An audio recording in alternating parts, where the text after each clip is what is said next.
You're listening to Tremendous Leadership with Dr. Tracy Jones. Good day, everyone, and welcome to the Tremendous Leadership Leaders on Leadership podcast, where we pull back the curtain on leadership and we talk with leaders of all ages and all stages about what it takes to truly pay the price of leadership.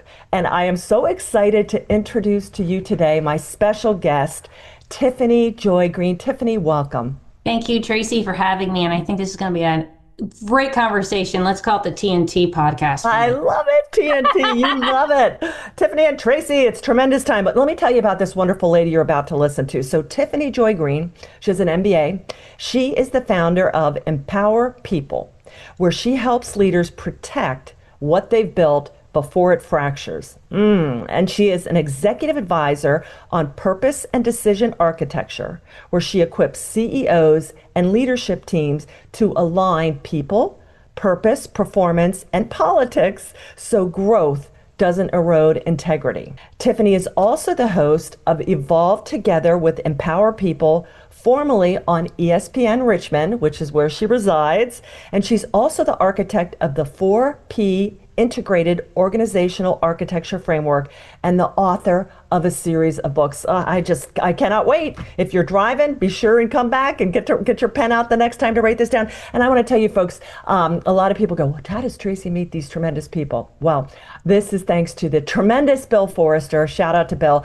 longtime friend, knew my father, been a huge advocate and supporter of me. And Tiffany is a fellow leader on the CEO's zones, and we'll put the link to that there too. So Bill connected us and we spoke, and she was my sister from another mister that I just didn't even know, and just such a delight to find. So Tiffany, welcome. We're about to go deep into the price of leadership, because I know you know what that entails and you paid it. And for our listeners out there, if this is your first time, this is what this podcast is centered on. The Price of Leadership by my father, Charlie Tremendous Jones. It was a speech that he gave probably back in the 90s, and I've transcribed it. And Charles really talked about leadership a lot, but he was very pragmatic. There are great things about leadership, but it is a tough thing that not many people do well. And Tiffany has decided to be a leader and wants to share that with you. So we're going to get right into this, Tiffany. He talks about 4 things: loneliness, weariness, abandonment, and vision. So let's dive into loneliness. Wow, loneliness. We don't like to be lonely as leaders. We like people to like us. And you know what I'm saying? We're self-professed people pleasers. What does loneliness look like for you in leadership? Well, I think loneliness in leadership often stems from the fact that we think as a leader, the weight of the world falls on our shoulder, that all decisions land with us, that the buck stops with us. So the weight of the world is on our shoulders. And from my experiences, as well as working with a lot of leaders, especially I'm going to say founders, CEOs, but the founder of a organization, loneliness tends to stem from the fact that literally they've built their organization to have everything fall back on them. So they themselves have built this very structure that is perpetuating the loneliness. Okay. So is there something you can do about that? Well, of course there is. And that's so the goal, right? The goal is to build an organization where the operating system isn't you. So the operating system, the decision flow has to be able to flow throughout the organization. So that's not like passing the buck, right? That's not like saying, well, I'm not taking responsibility or accountability for the organization. But if everything is falling on you, then that's what causes the loneliness, right? So to make the actual system, the company, the organization even outlive you, which is what most founders want, you actually have to build the structure so the organization can outlive you. And by doing so, will make you less lonely. And Tiffany, do you work with founders and leaders to help them establish this? Absolutely. And it was something, if it's okay for me to say, it's funny because when I look back over the course of my career, I didn't even know that's what I was doing, right? How many of us have experienced that where we're doing something, we're accomplishing things, think great outcomes, but we don't really know how to articulate what it is we're doing. Like, what is the thing? And it took me a long time. I don't want to make, I really got to be clear. It took me a really long time to understand what it was, how I could articulate what I was doing. And even in the beginning stages, is it okay for me to share a story right now? Oh, please. We love stories. Okay. So back many years ago, I was working with an organization. I gotta be clear because I don't want to divulge any details, right? Confidentiality. So I was working with a company, and it was a founder-led company, and they were facing issues. This seems to be typical. Any founders out there are gonna probably go, they're like, my marketing's not right. And I know this because my sales aren't right. And you know what? I'm not finding the people. I'm not being able to find the right people and keep the people. But I think this is all really like, if we could get the marketing right, that's probably going to help with that and all that. So I was tasked with fixing that. Well, if she just comes in and fixes that, we'll be good to go. And I would go in, and the first thing I would do, the analytical mind of mine, is I would, again, didn't know how to articulate it. It's just what I did. It's how my internal operating system runs. I analyzed the organization. And I thought to myself, this is not the problem. The problem is you don't have this structure. Everything's being siloed within the organization. Like every department's almost like its own business, right? Almost, and that company is kind of like a holding company, right? Yes. And the departments are like subsidiaries of the holding company. And that's how it was functioning. So they weren't working in tandem. So the structure wasn't working together. So there were different messages happening everywhere. There were different goals happening. There was no unification. So what I ended up doing was I said, well, I can help with these areas, but what we first have to do is we have to work on the structure. Well, then the founder was really thrilled with that. But through that, I said, well, this is the plan. The founder said, great, I'm on board. So go forth and implement the plan. But the problem with implementation was I couldn't, because the founder was the bottleneck, I couldn't just implement the plan. Right. I had to every step of the way get the stamp of approval from the founder to move forward. Do you know how slow that caused things to be? So call it tenacity. I was like, well, this is the purpose. This is the goal. We know this is what you want. Well, I'm going to force the issue.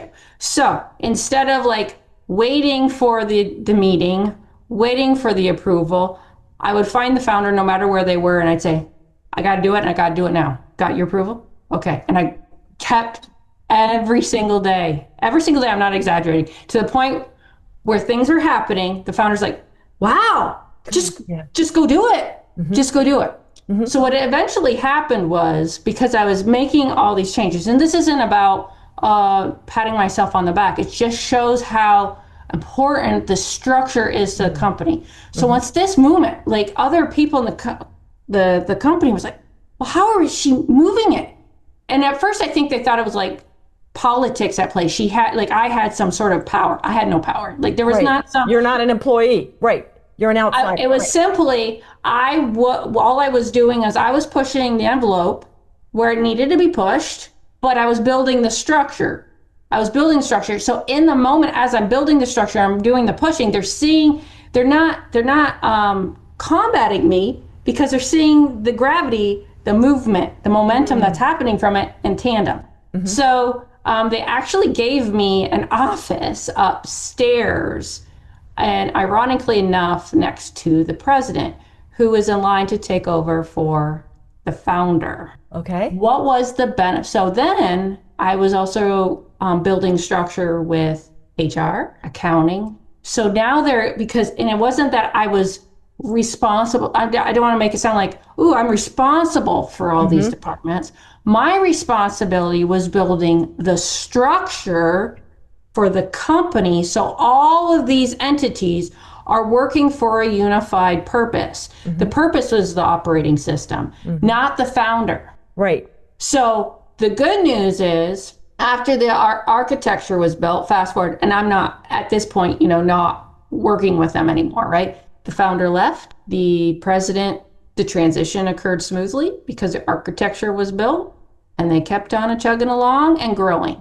Beautiful. Because the architecture was built. But how many times, encounters have you had with a company where when the founder left for whatever reason, the company doesn't make it? Oh, a lot. The second generation mortality rate is at least over 50% last I looked, probably higher in the 60s. Yeah. And And third here, generation is like in the 80s. So yeah, it's pretty high.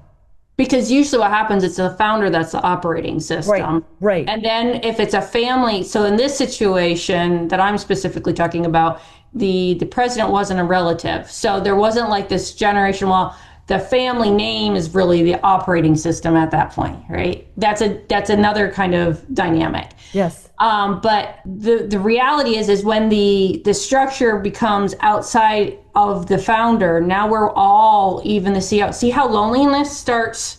You just don't, because now you're a part. I say this is another analogy. You'll probably appreciate this, right? So if you are as a what you want, right, is if you're a captain of the ship and something happens to that captain of the ship shouldn't go away. The ship is still there. You should be able to find a new captain. And once you put in the new captain, right, it's not like it's a complete overhaul of the ship. There might be some tweaks, right? There may be some adjustments, but it doesn't go, well, it was a ship and now it's feeling more like a yacht. No, right? It's still a ship. And so that's what you want your company. So when there's a transition that occurs, right, it's not dependent on whoever that founder is or the captain of the ship. Absolutely. And you talk about, in your bio, you talk a lot about architecture frameworks. And I love structure, giving somebody a diagnostic. I love that you name it because a lot of times we intuitively know something's missing, but until you let people know this is what it is and identify it, then you know what to go after.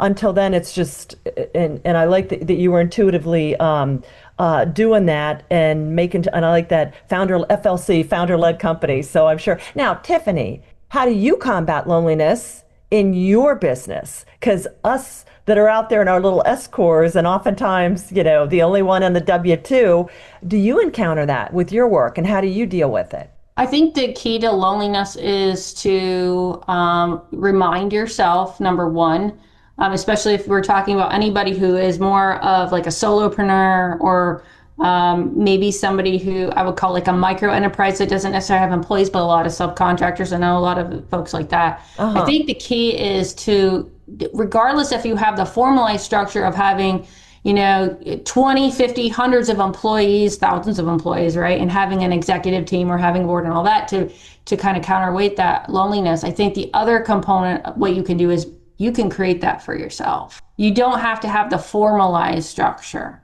to do that. Yeah. So some of the things I have done through Empower People is try to create advisory boards for those types of people Nice. who don't have that, right?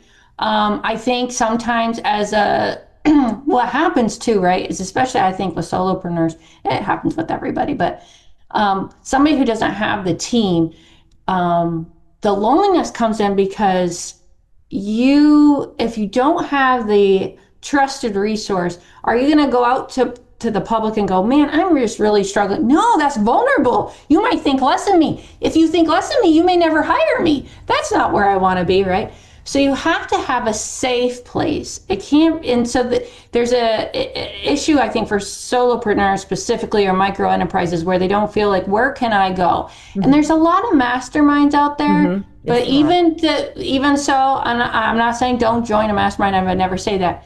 There's something to having a mastermind, and I think that term is overused because there's some places I visited that I wouldn't necessarily qualify as a mastermind.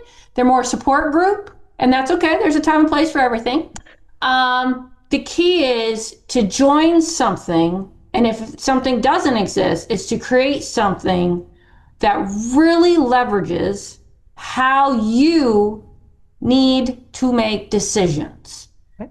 Architecting the decision flow. What makes you feel lonely is that you get lost in how to make decisions. So example, let's say that solopreneur is saying, you know what, Man, I feel lonely. And you know what really creates that loneliness is because they've created that business thinking I'm going to have freedom. I'm going to be my own boss. And this is wonderful. And so many of them have left corporate America because they felt like they were at the fingertip of somebody else. And then they become a solopreneur and the honeymoon's over. And then they're like, I don't feel so free. I don't. Because really what they architected was a job. They did not architect a business. And why is that? Because instead of having one employer, they designed a job for maybe 5 employers. Okay. So how lonely is that? Yeah. 5 times worse than And that's why when so you were many under don't, somebody else. Yeah. Yeah. that's why so many don't last. Yeah. Yeah. Yeah. Yeah.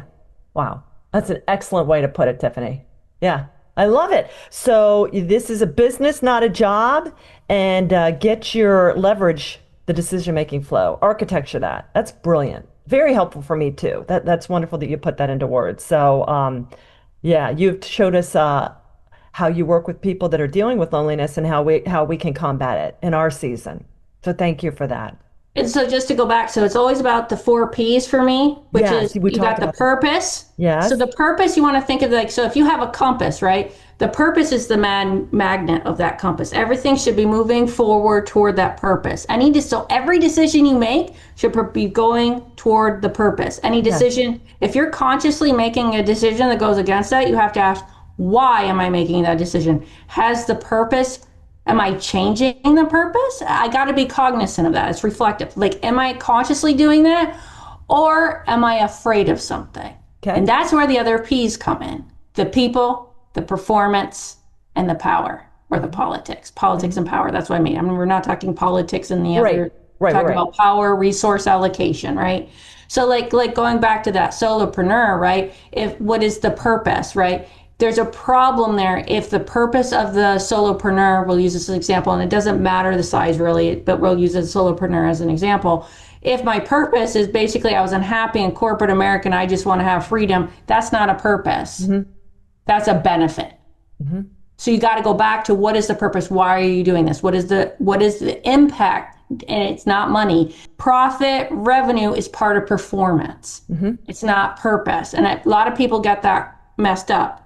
Right. And I tell you, when I was on ESPN Richmond, I get that question a lot. Like, this sounds like, is this kumbaya? Like, we all got to make money. I didn't say we didn't need to make money. Right. I said, but right. The money is the impact. Like, I don't live to breathe oxygen, but I need it to live.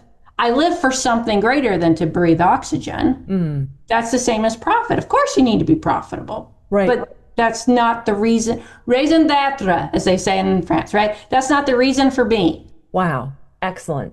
I love that. And I love the breathing analogy. Yeah. It's correlated, but it's certainly not causal. That's not your purpose. Yeah. Right. All right. Okay, Tiffany, loneliness. Next one is weariness. And I can remember my father when I was young, he would say to me, you know, Tracy, if you're doing anything in life, you're going to be surrounded by some people that do way more than is expected and a lot of people that do less. So you're going to have to stay at top peak performance in all aspects.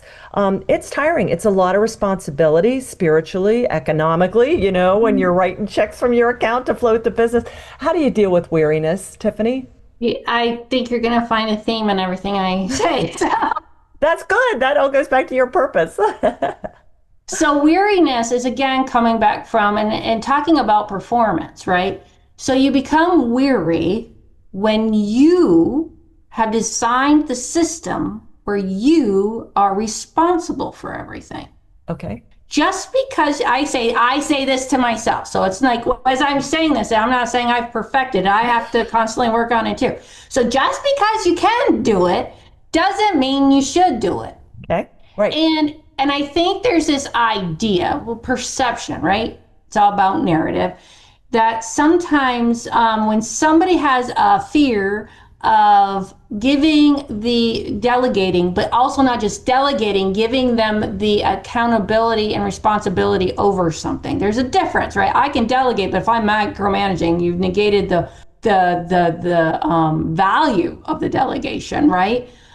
So you become weary when you operate out of fear and lack of trust. So it's not because you necessarily think you can do it all better, right? It's that you're that lack the ability to not give up control because you have a trust that will cause you to feel weary because you're going to take it all on, and that's what causes weariness.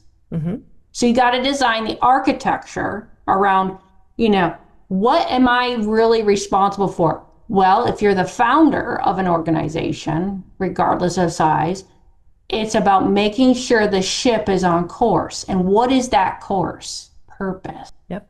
It's not about making sure that every decision that accounting's making or sales is making, right? Because whoever's leading that department is also, they're responsible for their department. And you're making sure, just overlooking, making sure all these departments are aligned. So we're headed in that true north. Right. Do you have any personal tips or resources that you use? Because again, you're so energetic and pouring into all these guys. How do you stay tremendous, Tiffany? I would say the key for me has always, and again, when I say this to you, this doesn't mean I could have always articulated it, because I could not have. Like, if you met me 20 years ago, I wouldn't have been able to articulate this. It's knowing my purpose. And whenever I'm feeling bogged down, it's getting back to the root. Yeah, I love that. Yeah. Because whether you are, and this is true as a founder, business owner, CEO of a multi-billion-dollar company, and it's true in your life. By knowing what that purpose is, the purpose isn't the task. And we get bogged down thinking the title, the task is our purpose. No, those are just means to execute the purpose. So let's say, like, how many businesses collapsed because they didn't change what their products or services were? So they didn't stay with the market, right? Because their purpose was the service or product. Right. So we have to, our identity isn't, and we know this, right? On the individual, just in a job, career, to, again, founder, CEO, our purpose is not defined by the title we hold or the actual product or service. It's defined by the impact we're making in the world. And you use that word, one of my all-time favorite words, alignment. If there's some kind of dissonance, whenever you're getting that feeling like, I'm tired, I'm weary, you're out of alignment. And you gotta, like you said, go back to knowing your purpose, back to the roots. And that's when you're plugged back into that power source and that weariness dissipates. But it's a good indicator for us to let us know you're kind of pulling off course. You're working with somebody maybe that's not in total alignment. You got somebody on the ship that's maybe not rowing, in unison. And so just look at it for alignment. Yeah, like you said, don't reinvent the widget, because then you're just in the marketplace doing stuff and miss that purpose. So thank you for the weariness. All right, the next thing he talks about is abandonment. And again, for those of us that are in the rescue business, abandonment's a bad thing. Fear of abandonment, alienation of, but what Charles means is that you need to focus on what you ought and need to focus on, and not what you like and want to focus on. So for him, abandonment is really stripping down, and I know you're going to say the purpose word again, but that's what it's all about. Can you share with us, how do you stay on point? There's, founders tend to be, they grew something, so they're good at that. So they're not risk averse, and they like new shiny things. So how do you, what recommendations could you give for us to really stay abandoned to our truest calling? You said something that I think is key, and I've had this conversation with people over the years, and it's an interesting conversation. So the question, like you said, new shiny things, and that a lot of entrepreneurs, right? They're like, I call it squirrel, like I say the new shiny object and they chase after, right? Like National Lampoons. And the issue, like, is there an alien issue with that? No, there's not an alien issue with that. But the question that has to be asked is, just because it's bright and shiny and it looks intriguing, and man, that looks like it could be kind of fun, and man, I'd like that kind of challenge, how does it connect with your purpose? That's the litmus test. Yep. And the litmus test with purpose is it propelling the purpose forward, or is it taking you a step back from your purpose? Yes. It's not just, is it aligned with, is it propelling the purpose forward? Yeah. I And like the propelling. Yeah, because sometimes it's like, remember during COVID, it was like, well, everybody should do a podcast. Now everybody should do this. And now everybody should do a speakers bureau. And then never, and it's like, I get that, but, and it's not, a lot of things connect for me, but I love that you said the word propelling.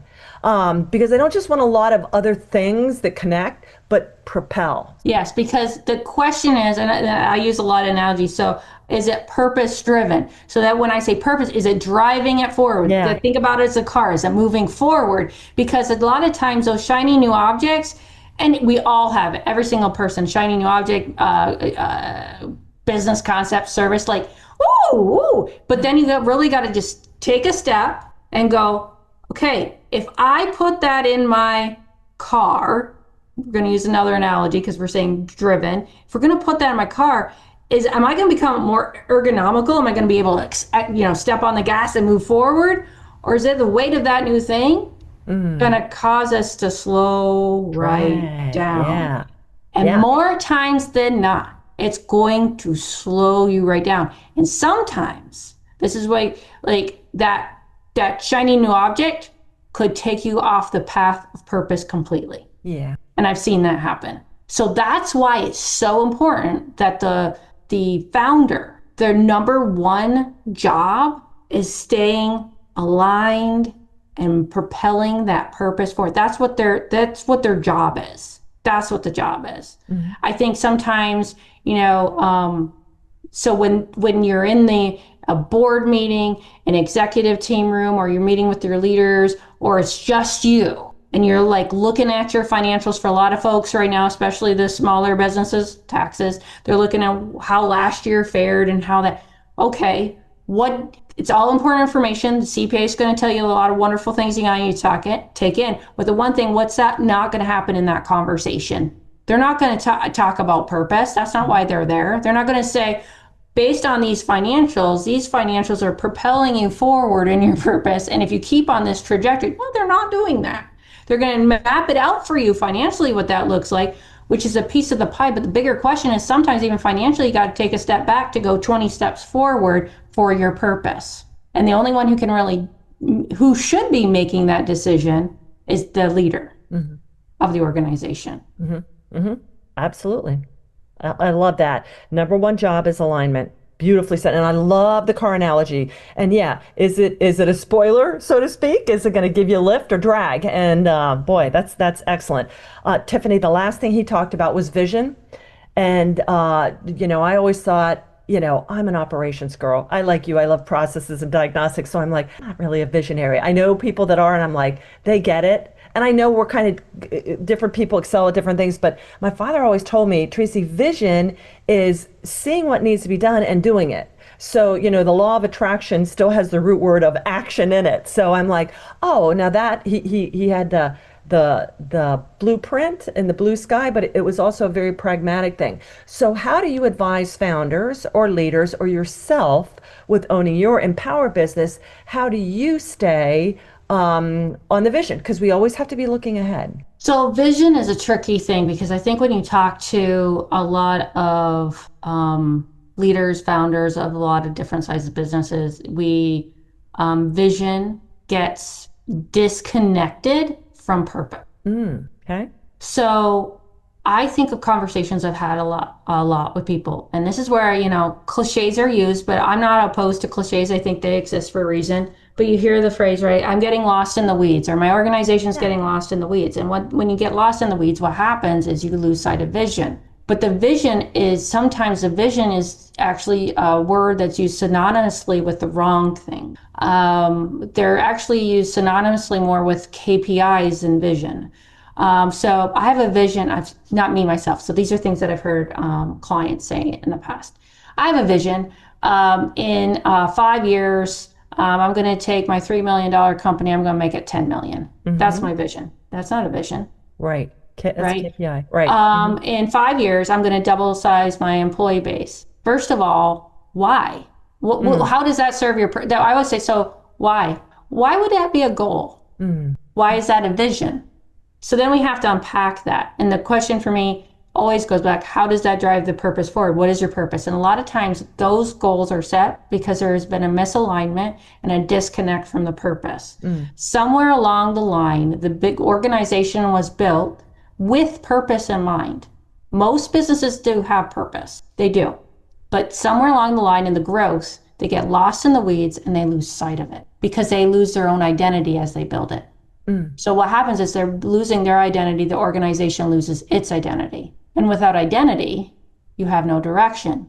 Identity is vision, right? Identity is vision. So when I was a little girl, right? What was my vision of the future, right? I couldn't tell you, articulate all the details. The vision is but I could paint you a picture of what it looked like. Yes. Because, but I would have to modify as the market changes, times evolves, the architecture to achieve that vision over the decades, right? Same is true. So it's not a matter of like, oh, I got to have so many employees, or I'm going to have a bigger building, or I'm going to have this. No, what is the vision? 20 years from now, what does it look like? What's the impact you're having? That's the question. Yep. And if you're not measuring it, see, that's another thing that a lot of organization, your purpose. So if you say your purpose is, I'm going to make something up right now. Let's say your purpose is, I want to make this earth healthier than it was when I found it. I want to contribute to that, right? What metrics are you measuring yourself on? See, this is where we get fuzzy. There shouldn't, this is going to go a little probably unexpected, but if we're saying we're driving positive impact in whatever kind of way, because I don't know an organization that doesn't say they want to drive positive impact in some kind of way. It's a positive, what you got to be clear about what that, don't just say positive impact. That's like, it says nothing. What is that positive impact and how are you going to measure it? And how does everyone, not just your employees, but your vendors, your customers, how is it being measured and how are you vocalizing that? And how are you seeing that down the road in terms of the vision, right? That's the question. I love that. That is such a beautiful unpacking of vision, because you're right. It means so many different things, and it gets used.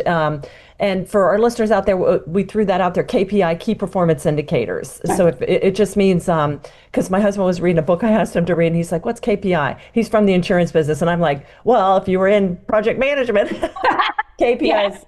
It's our lifeblood. It's your business, you know. But it just means, you know, you're tracking something, and I love that you said that, because that's inevitably what people said. But I love that. What do you want to contribute, and what metrics are you going to use to measure that? That's beautiful, Tiffany. And I love to paint the picture as a little. And you can sit here. I'm going to do that now after we're done. What's my picture of tremendous leadership for 5 years from now? That's a beautiful way to set that vision. You know, we hear all about the vision boards, but then it gets to the stuff I like, and I'm going to put cowgirl boots up there, and I'm going to put a big. It's like that's not really, you know, the vision kind of thing. So I love that you said that. That's very helpful. And there's one thing I'd like to add, because this is something that's really fun, an exercise I've done with founders. Especially founders who have not built their structure to make their organization outlive them. Okay, so when the operating system is still them, this is a good exercise. What is the vision of your organization, right? And inevitably, if they haven't done enough work building the structure that will help the organization outlive them, you will see the vision is their vision. It's not a distinct vision for the company. Yes. And this is one of the things I used to say in my show on ESPN all the time, because I felt like I said it in a very plain way, because I felt like this should land. So I'll say it here, which is nobody, at least I haven't met the person yet. And I always say, if you're hearing this and you exist, let us know. But I've never met the person who says, you know what really just jazzes me first thing in the morning is I just jump right out of bed to make my boss more money. Never met that person. Who would be motivated by that? Now, if you exist, please let us know. I want to hear that psychology behind that. But again, it's about what is people don't get up in the morning just to make your dreams a reality, right? So what is the vision of the organization? That's the unifying force, and that's the operating system that all decisions are made to propel that purpose forward. I love it. So Tiffany, now we've covered loneliness, weariness, abandonment, and vision. Now talk to me about Empower. What you do, because now empower people. For those of you listening that have heard this and are like, yeah, I need to get in touch with Tiffany. Share with us the organization, how you work with people, how people get in touch with you, and what your typical client looks like. Because I'm sure there's people out there thinking, could I work with her? Yeah, so the basic the people I work with are leaders, and I can work with anybody, pretty much with any size organization. The key here is one, either growth driven. When I say purpose driven, you don't cringe, because there are people out there, Tracy, that they're like profit only. Yeah. So this is not going to resonate with you, and that's okay. Right. And the other thing is, do you want your business to outlast you? So for example, if you're cool, and no judgment, there are lots of people out there who have businesses that are freelancing businesses where they have decided their own job and they're perfectly content with that. I mean, you could work. I'm probably not the person you're going to go to, because I'm not in the job designing business, right? I'm going to help you build organizational structure. So if you find that, hey, I want to protect my business, I want my business to outlive me, I feel like I'm actually maybe you're feeling like you're in the freelance business, or you feel like, you know what, I'm only going to be in my business. Like I do kind of like, I want to have a few years outside my business before I leave this earth. But I think once I go, I don't feel like I can go, because it won't last, right? Hi. That's when you should reach out to empower people, right? And so you can find us online, empowerpeople.org. We have a variety of things that we can offer you that, I will come in, I will do a diagnostic of your organization. And again, size I can do. I've worked with really, really, really, really tiny businesses, what I would consider micro businesses, or solopreneurs. The bulk of my business is small, 20 employees and more, but I've worked with organizations as large as General Motors. So size really is what makes it really fun for me. Is the size isn't necessarily what matters. We can all laugh about that joke later, but what matters is the size doesn't necessarily dictate complexity. So I like anything that's going to be a little bit nuanced. I will get jazzed for that. So again, if you're listening like, oh, I don't know if she'd be interested, don't worry about your industry. Right. I'll cover any industry. And we will have, for our listeners, we'll have everything down there with Tiffany's links and where you can find her and connect with her. So do be sure and check it out. Tiffany, anything else that you would like to share with our listeners about paying the price of leadership that we haven't touched on yet? I would say, in terms of paying the price of leadership, the ultimate, remember, I'm saying, but what I'm about to say is, I think most people have heard this before, leadership does not equal title. You can be a leader and not hold a title of leadership. And the true cost of leadership is being willing to make a decision and be uncomfortable, not knowing how that decision is really going to play out, but while at the same time holding accountability for it. Beautiful. And I think if you really stop and think about it, if you're a founder of an organization with many employees, and you're sitting in a meeting and you're looking and everyone's nodding their head in their agreement, and you have that one employee who speaks up, you might have a leader among you. I love that. Don't think of them as the squeaky wheel, because a true leader is willing to stand up even though they know they're not going to be liked. I love that. That is so true. I'm so glad you said that. Yeah. I imagine you were a squeaky wheel from time to time. Were you not? No. Yes. Me too. It reminds me of the one quote, entrepreneurship is the last refuge of the troublemaking individual. And I'm always like, oh, I guess I am an entrepreneur. TNT, tremendous and troublemakers, a powerful combination. So, Tiffany, I can't thank you enough. You gave me so much food for thought. I know our listeners are going to be so impacted and empowered and informed that there is a method behind all these dreams, that they can actually bring them down to earth.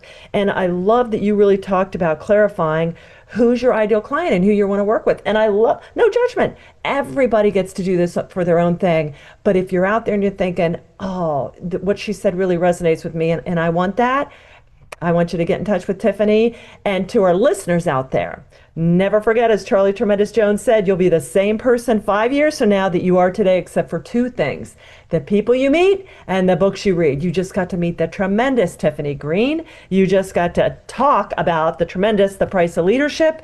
And if you would do us the honor of a review, that makes all the difference in the world. That lets other people know the content and caliber of this podcast. Like, share with other friends that made a little bit of information and inspiration. So Tiffany, again, thank you so much. I look forward to our next conversation. And to our tremendous listeners out there, we couldn't do it without you. Have a tremendous rest of your day. Thank you for listening to Tremendous Leadership with Dr. Tracy Jones. Find out more about Dr. Jones at www.tremendousleadership.com. If you've been ignited by something you heard in this episode, let us know by leaving a review for Tremendous Leadership wherever you listen to podcasts, or by sending us a message through www.tremendousleadership.com.